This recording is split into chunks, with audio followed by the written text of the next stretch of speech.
আসসালামু আলাইকুম গাইজ, আপনারা কেমন আছেন? আলহামদুলিল্লাহ আমিও ভালো আছি। গত সপ্তাহে আমার নানা কার অ্যাক্সিডেন্ট করেছে। তো ঘটনাটি শুরু হয়েছিল আমার দাদু বাড়ি থেকে না আমাদের বাসায় ড্রপ করে দিয়েছে। তো আমাদের বাসা থেকে নানা আবার তার একটা পার্টিতে যেতেছিল। তো পার্টিতে যাওয়ার সময় একটা ট্রাক ছিল সামনে, ট্রাকের সাথে লেগে গাড়িটার যে লুকিং গ্লাস সহ সামনের আয়না আর ইঞ্জিনের ক্ষতি হয়। আর নানারও একটু ক্ষতি হয়েছে, হাত আর একটা আঙ্গুলে, হাতে ব্যথা পাইছে।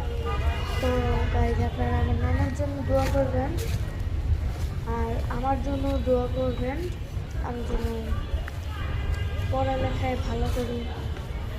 আর আপনারা একটা লাইক করবেন, শেয়ার করবেন, কমেন্ট করবেন এবং সাবস্ক্রাইব করতে কিন্তু ভুলে যাবেন না। বাই বাই, আল্লাহ হাফেজ। আপনারা সুস্থ থাকবেন, ভালো থাকবেন। আল্লাহ হাফেজ।